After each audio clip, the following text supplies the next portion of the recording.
In this week's Next Question, I am sitting down with an educator turned lawmaker who is the longest serving current member in the Alabama House of Representatives. I'm more than just that person sitting at the table, that I have a voice. I see them as being overreaching. And it is a voice that the people have provided me with, and I'm willing to share it. Laura Hall has worked as an educator for several decades before making the switch to representing the people of District 19. It's a position she has held for more than 30 years. Over the course of her time in office, she has seen a significant shift in politics in the state. Democrats were in charge. They were in the majority. Today, the Democrats are in the minority, and the Republicans are in leadership roles. So that has been a major shift in terms of politically, in terms of leadership, in terms of being a committee or a group or an agency or an organization. I would say an organization.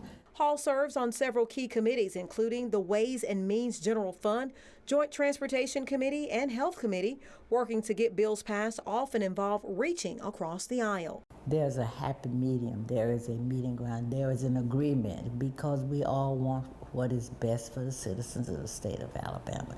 There's some extreme, but overall, I'd say you would find the majority of us on the same page when it comes to the good and the well-being of our citizens.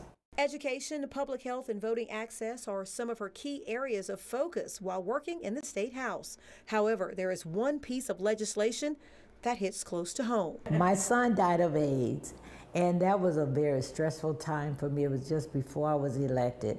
And the one thing that I learned from many people was that many individuals felt that they had access to marijuana, that it was less pain for them.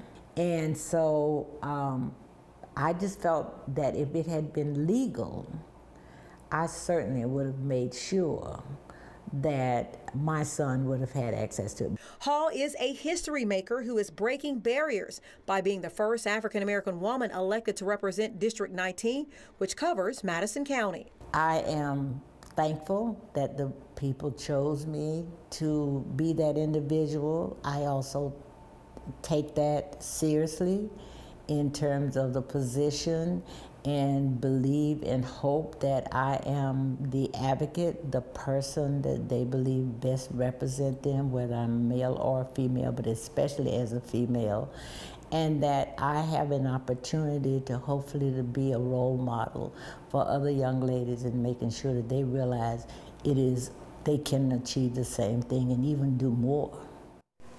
Really enjoyed getting to meet and talk with Representative Hall. Hall has been instrumental in getting women statues on the grounds of the state capitol. This fall, they will be unveiling statues of Rosa Parks and Helen Keller.